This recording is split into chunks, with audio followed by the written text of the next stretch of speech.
Unité 10. Dialogue 1. Une invitation.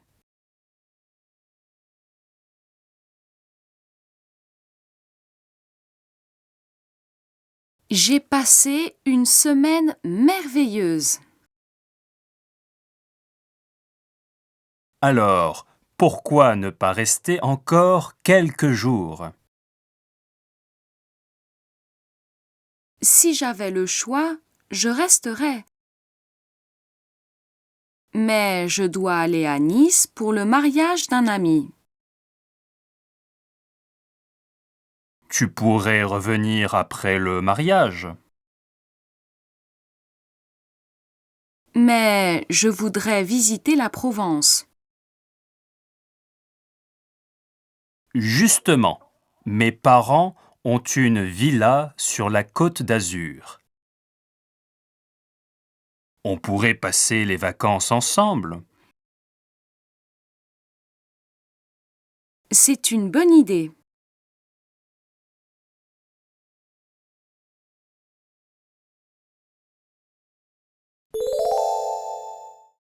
Dialogue 2. La fin des vacances.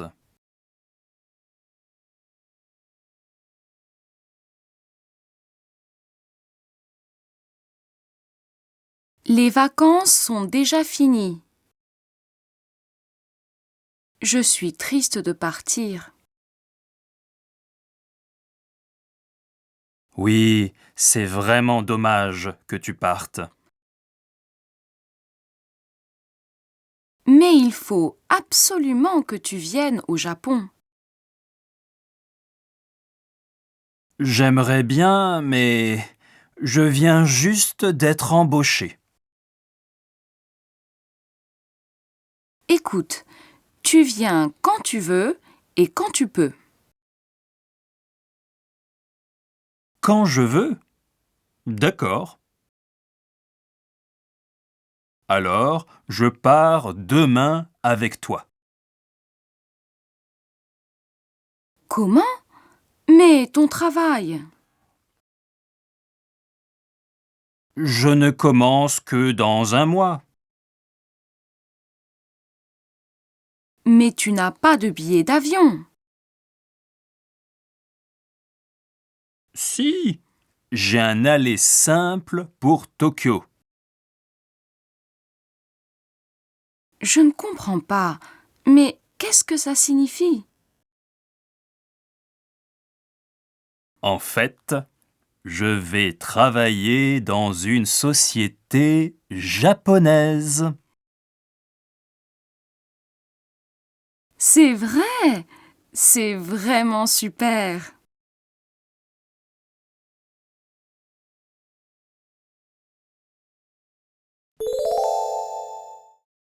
Communication.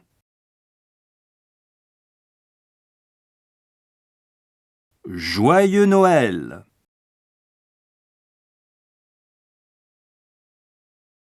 Joyeux Noël!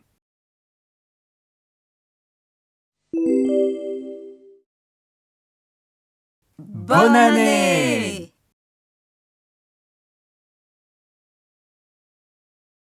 Bonne année!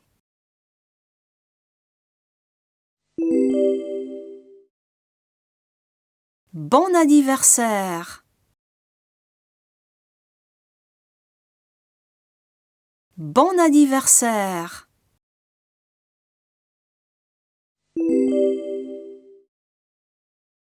Au secours!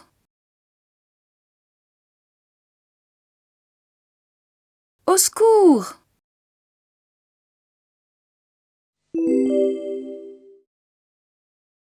Attention! Attention!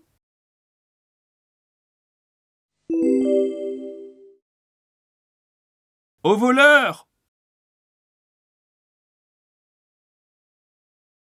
Au voleur!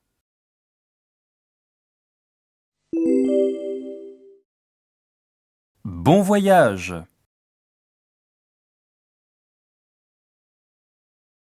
Bon voyage!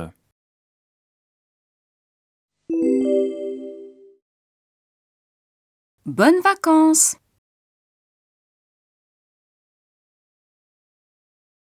Bonnes vacances!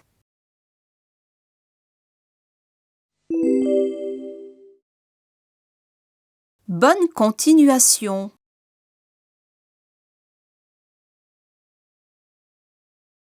Bonne continuation.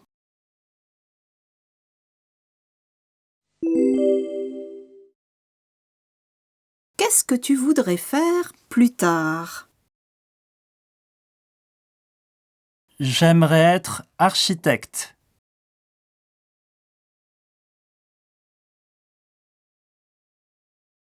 Qu'est-ce que tu voudrais faire plus tard? J'aimerais être architecte.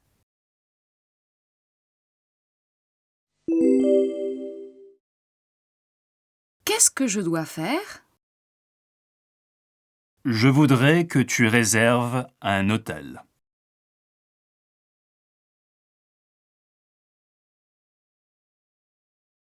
Qu'est-ce que je dois faire? Je voudrais que tu réserves un hôtel.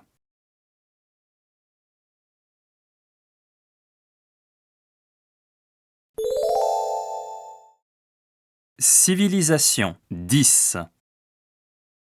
Le français dans le monde. J'ai une patrie, la langue française. Albert Camus. La langue française est dérivée du latin vulgaire comme l'italien ou l'espagnol. C'est une des langues les plus parlées au monde. Au XIIe et XIIIe siècle, le français devient, en Europe, la deuxième langue internationale après le latin.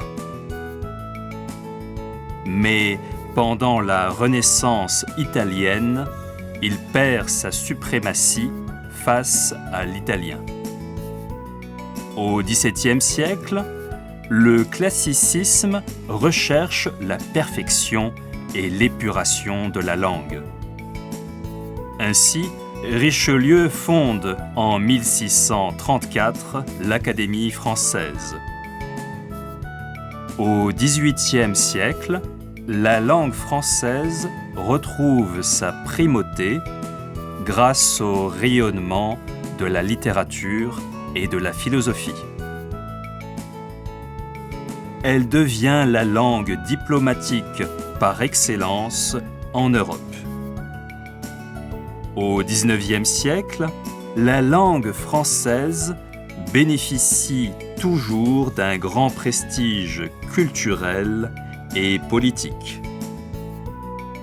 Elle est enseignée en Europe, dans les Amériques, ainsi que dans les empires coloniaux français et belges d'Afrique. Mais déjà, elle commence à perdre sa dimension universelle au profit de l'anglais qui dominera après le traité de Versailles de 1919.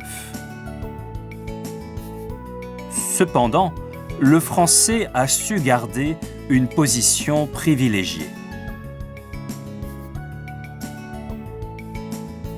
Il constitue aujourd'hui l'une des langues de travail de quelques institutions internationales comme l'ONU. Le français est aussi la langue officielle des Jeux olympiques avec l'anglais. C'est un Français, en effet, Pierre de Coubertin, qui les rénove en 1893.